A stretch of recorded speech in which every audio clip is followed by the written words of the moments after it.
प्यारे देशवासियों, नमस्कार। 74वें गणतंत्र दिवस की पूर्व संध्या पर देश और विदेश में रहने वाले आप सभी भारत के लोगों को मैं हार्दिक बधाई देती हूँ।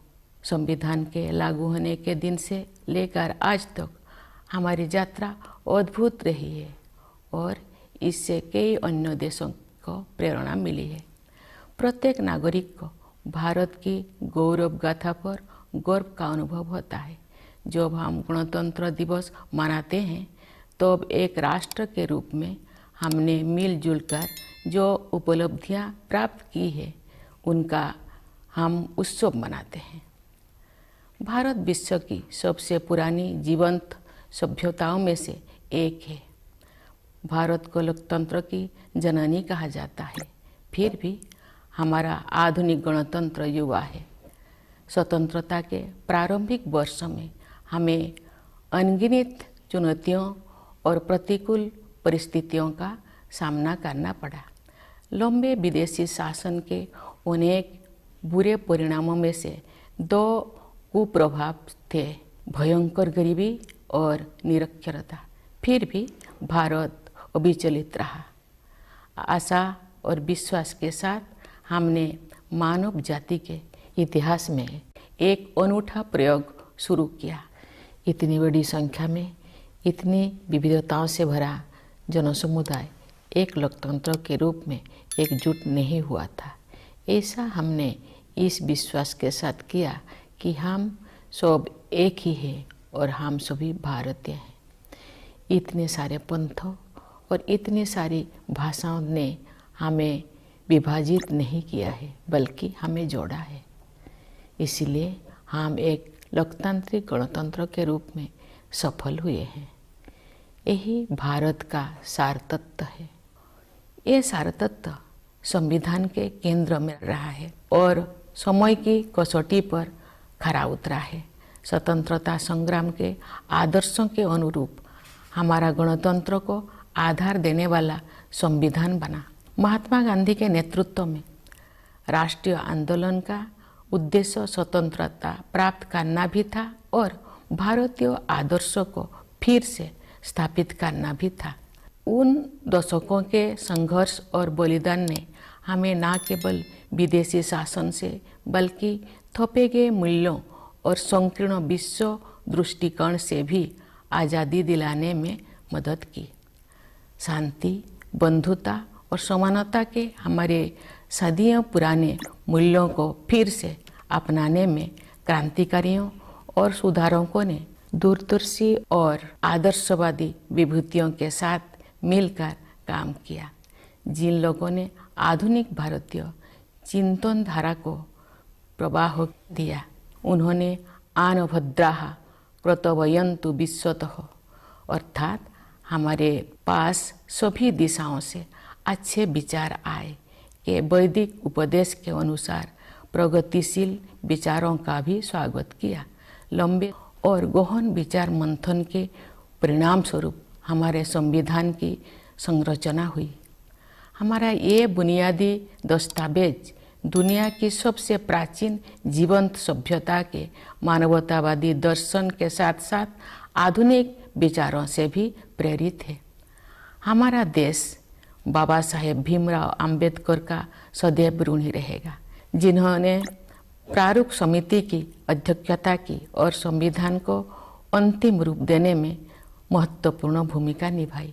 आज के दिन हमें संविधान का प्रारंभिक मसौदा तैयार करने वाले विधिवेत्ता श्री B.N. राव तथा अन्य विशेषज्ञों और अधिकारियों को भी स्मरण करना चाहिए, जिन्होंने संविधान निर्माण में सहायता की थी। हमें इस बात का गर्व है कि उस संविधान सभा के सदस्यों ने भारत के सभी क्षेत्रों और समुदायों का प्रतिनिधित्व किया। संविधान निर्माण में सभा की 15 महिला सदस्यों ने भी योगदान दिया। संविधान में निहित आदर्शों ने निरंतर हमारे गणतंत्र को राह दिखाई है। इस अवधि के दौरान भारत एक गरीब और निरक्षर राष्ट्र की स्थिति से आगे बढ़ते हुए विश्व मंच पर एक आत्मविश्वास से भरे राष्ट्र का स्थान ले चुका है। संविधान निर्माताओं की सामूहिक बुद्धिमत्ता से मिली मार्गदर्शन की बिना प्रगति संभव नहीं थी। बाबा साहेब आम्बेडकर और अन्य विभूतियों ने हमें एक मानचित्र तथा एक नैतिक आधार प्रदान किया। उस राह पर चलने की जिम्मेदारी हम सब की है। हम काफ़ी हद तक उनकी उम्मीदों पर खरे उतरे भी हैं, लेकिन हम ये महसूस करते हैं कि गांधी जी के सर्वोदय की आदर्शों को प्राप्त करना अर्थात सभी का उत्थान किया जाना अभी बाकी है।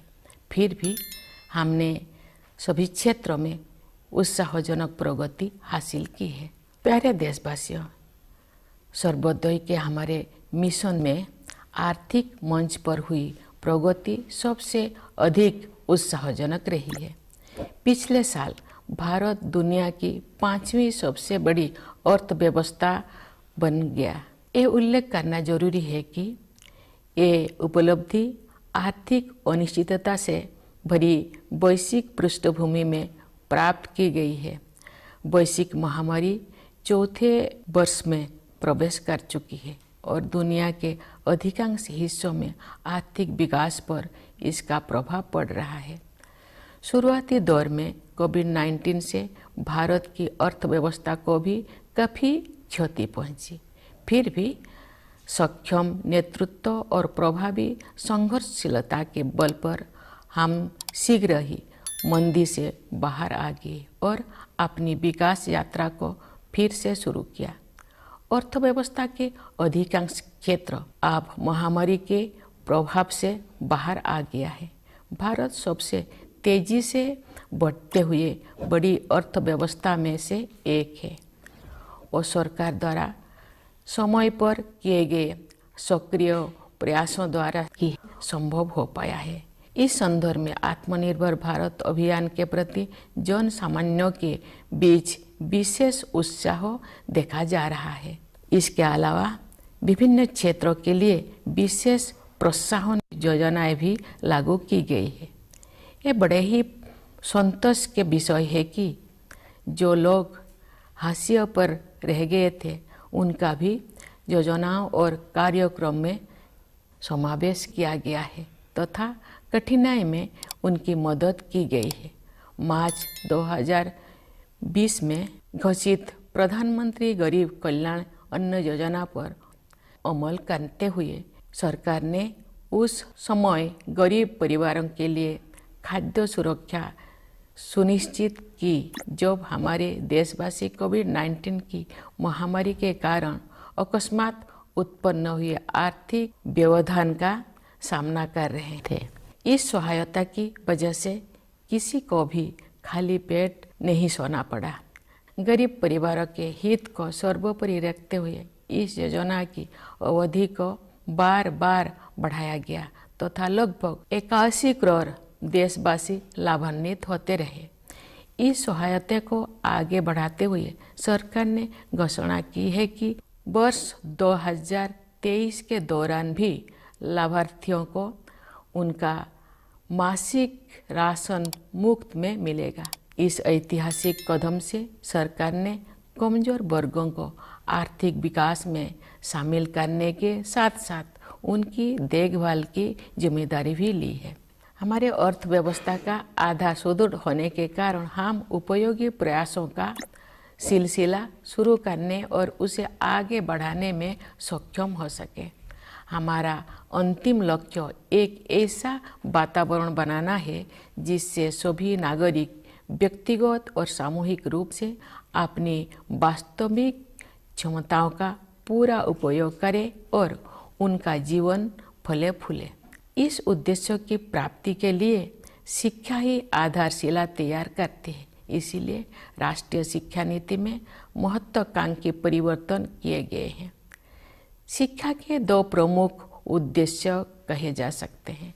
पहले आर्थिक और सामाजिक सशक्तिकरण और दूसरा सत्य की खोज। राष्ट्रीय शिक्षा नीति इन दोनों लक्ष्यों को प्राप्त करने का मार्ग प्रशस्त करती है। यह नीति शिक्षार्थियों को 21वीं सदी की चुनौतियों के लिए तैयार करते हुए हमारी सभ्यता पर आधारित ज्ञान को समकालीन जीवन के लिए प्रासंगिक बनाती है। इस नीति में शिक्षा प्रक्रिया को विस्तार और गहराई प्रदान करने के लिए प्रौद्योगिकी की महत्वपूर्ण भूमिका को रेखांकित किया गया है। हमें कोविड-19 के शुरुआती दौर में ये देखने को मिला कि प्रौद्योगिकी में जीवन को बदलने की संभावनाएं होती है। डिजिटल इंडिया मिशन के तहत गांव और शहर की दूरी को समाप्त करके सूचना और संचार प्रौद्योगिकी को समावेशी बनाने का प्रयास किया जा रहा है। दूर दराज के स्थानों में अधिक से अधिक लोग इंटरनेट का लाभ उठा रहे हैं। बुनियादी ढांचे में हुए विस्तार की सहायता से सरकार द्वारा उपलब्ध कराए जा रहे विभिन्न प्रकार की सेवाएं लोगों को प्राप्त हो रहा है। हम विज्ञान और प्रौद्योगिकी के क्षेत्र में अपनी उपलब्धियों पर गर्व का अनुभव कर सकते हैं। अंतरिक्ष प्रौद्योगिकी के क्षेत्र में भारत गिने चुने अग्रणी देशों में से एक रहा है। इस क्षेत्र में काफ़ी समय से लंबित सुधार किए जा रहा है और अब निजी उद्यमों को इस विकास यात्रा में शामिल होने के लिए आमंत्रित किया गया है। भारतीय अंतरिक्ष यात्रियों को ले जाने के लिए गगनयान कार्यक्रम प्रगति पर है। ये भारत की पहली मानवयुक्त अंतरिक्ष उड़ान होगी। हम सितारों तक पहुंचकर भी अपने पांव जमीन पर रखते हैं। भारत का मंगल मिशन असाधारण महिलाओं की एक टीम द्वारा संचालित किया गया था और अन्य क्षेत्रों में भी बहनों और बेटियां आप पीछे नहीं है। महिला सशक्तिकरण तथा महिला और पुरुष के बीच समानता अब केवल नारे नहीं रह गए हैं। हमने हाल के वर्षों में इन आदर्शों तक पहुंचने की दिशा में काफ़ी प्रगति की है। बेटी बचाओ बेटी पढ़ाओ अभियान में लोगों की भागीदारी के बल पर हर कार्य क्षेत्र में महिलाओं का प्रतिनिधित्व बढ़ रहा है।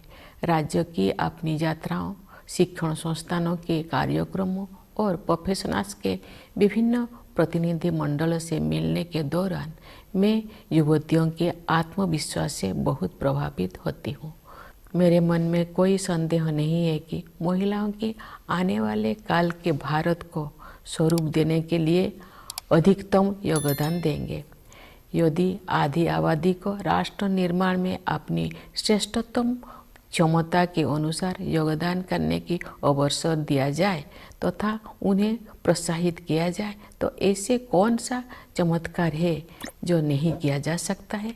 सशक्तिकरण की यही दृष्टि अनुसूचित जातियों और अनुसूचित जनजातियों सहित कमजोर वर्गों के लोगों के लिए सरकार की कार्यप्रणाली का मार्गदर्शन करती है। वास्तव में हमारा उद्देश्य न केवल उन लोगों के जीवन की बाधाओं को दूर करना और उनके विकास में मदद करना बल्कि उन समुदाय से सीखना भी है।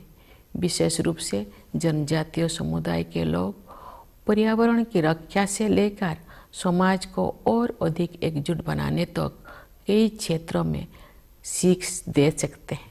प्यारे देशवासियों, शासन के सभी पहलुओं में बदलाव लाने और लोगों की रचनात्मक ऊर्जा को उजागर करने के लिए हाल के वर्षों में किए गए प्रयासों की श्रृंखला के परिणाम स्वरूप अब विश्व समुदाय भारत को सम्मान की नई दृष्टि से देखता है। विश्व के विभिन्न मंचों पर हमारी सक्रियता से सकारात्मक बदलाव आने शुरू हो गया है। विश्व मंच पर भारत ने जो सम्मान अर्जित किया है उसके फलस्वरूप देश को नए अवसर और जिम्मेदारियां भी मिली हैं। जैसा कि आप सब जानते हैं, इस वर्ष भारत G20 देशों के समूहों की अध्यक्षता कर रहा है। विश्व बंधुत्व के अपने आदर्श के अनुरूप हम सभी की शांति और समृद्धि के पक्षधर है। G20 की अध्यक्षता एक बेहतर विश्व के निर्माण में योगदान हेतु भारत को अत्यंत महत्वपूर्ण भूमिका प्रदान करती है। इस प्रकार G20 की अध्यक्षता लोकतंत्र और मल्टीलेटरलिज्म को बढ़ावा देने का अच्छा अवसर भी है और साथ ही एक बेहतर विश्व और बेहतर भविष्य को स्वरूप देने के लिए उचित मंच भी है। मुझे विश्वास है कि भारत के नेतृत्व में G20 अधिक न्यायपरक और स्थिरतापूर्ण विश्व व्यवस्था के निर्माण के अपने प्रयासों को और आगे बढ़ाने में सफल होगा। G20 के सदस्य देशों के कुल मिलाकर विश्व की आबादी में लगभग 2/3 और ग्लोबल जीडीपी में लगभग 85% हिस्सा है। इसलिए ये वैश्विक चुनौतियों पर चर्चा करने और उनके समाधान के लिए एक आदर्श मंच है। मेरे विचार से ग्लोबल वार्मिंग और जलवायु परिवर्तन ऐसे चुनौतियां हैं जिनका सामना शीघ्रता से करना है। वैश्विक तापमान बढ़ रहा है और मौसम में बदलाव के चरम रूप दिखाई पड़ रहा है। हमारे सामने एक गंभीर दुविधा है। अधिक से अधिक लोगों को गरीबी से बाहर निकालने के लिए आर्थिक विकास जरूरी है, लेकिन इस विकास के लिए फॉसिल फ्यूल का प्रयोग भी करना पड़ता है। दुर्भाग्य से ग्लोबल वार्मिंग का सबसे अधिक कष्ट गरीब तबके के लोगों को सहन करना पड़ता है।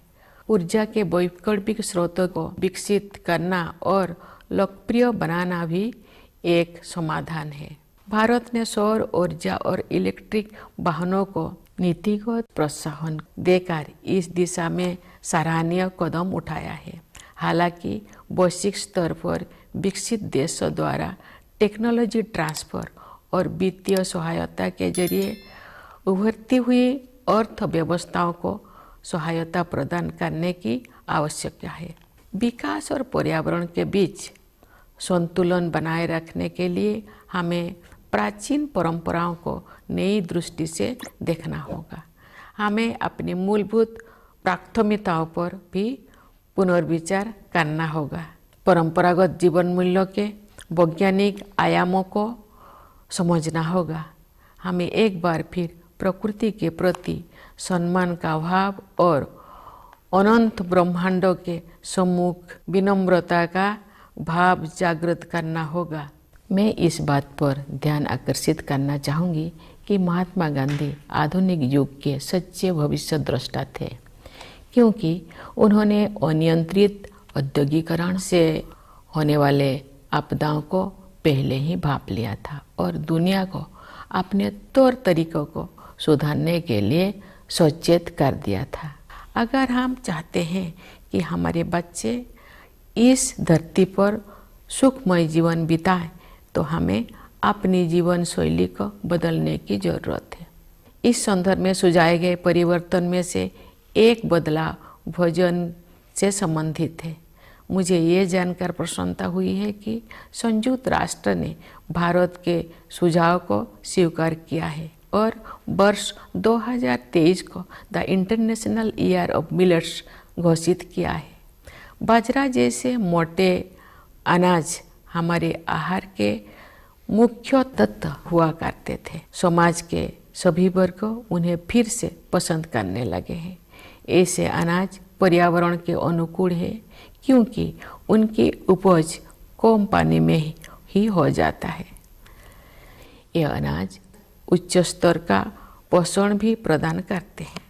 यदि अधिक से अधिक लोग मोटे अनाज को भोजन में शामिल करेंगे तो पर्यावरण संरक्षण में सहायता होगी और लोगों के स्वास्थ्य में भी सुधार होगा। गणतंत्र का 1 और वर्ष बीत चुका है और एक नया वर्ष शुरू हो रहा है। ये अभूतपूर्व परिवर्तन का दौर रहा है। महामारी के प्रकोप से दुनिया कुछ ही दिनों में बदल गई थी। पिछले 3 वर्ष के दौरान जो भी हमें लगा कि हमने वायरस पर काबू पा लिया है, तो वायरस फिर किसी विकृत रूप में वापस आ जाता है। लेकिन अब इससे घबराने का कोई ज़रूरत नहीं है, क्योंकि हमने ये समझ लिया है कि हमारा नेतृत्व, हमारे वैज्ञानिक और डॉक्टर, हमारे प्रशासक और कोरोना योद्धा किसी भी स्थिति से निपटने के लिए हर संभव प्रयास करेंगे। साथ ही हमने ये भी सीखा है कि हम अपनी सुरक्षा में कमी नहीं आने देंगे और सतर्क भी रहेंगे। प्यारे देशवासियों, विभिन्न क्षेत्रों में कार्यरत कई पीढ़ियों के लोग हमारे गणतंत्र की अब तक की विकास गाथा में अमूल्य योगदान के लिए प्रशंसा के पात्र है। मैं किसानों, मजदूरों, वैज्ञानिकों और इंजीनियरों की भूमिकाओं की सराहना करती हूँ, जिसकी सामूहिक शक्ति हमारे देश को जय जवान, जय किसान, जय विज्ञान, जय अनुसंधान की भावना के अनुरूप आगे बढ़ने में सक्षम बनाती है। मैं देश की प्रगति में योगदान देने वाले प्रत्येक नागरिक की सराहना करती हूँ। भारत की संस्कृति और सभ्यता के अग्रदूत प्रवासी भारतीयों का भी मैं अभिवादन करती हूँ। इस अवसर पर मैं उन बहादुर जवानों की विशेष रूप से सराहना करती हूँ जो हमारी सीमाओं की रक्षा करते हैं और किसी भी त्याग तथा बलिदान के लिए सदैव तैयार रहते हैं। देशवासियों को आंतरिक सुरक्षा प्रदान करने वाले समस्त अर्धसैनिक बलों तथा पुलिस बलों के बहादुर जवानों की भी मैं सराहना करती हूँ। हमारी सेनाओं, अर्धसैनिक बलों तथा पुलिस बलों के जिन वीरों ने कर्तव्य निभाते हुए अपने प्राणों की आहुति दी है, उन सबको मैं सादर नमन करती हूँ।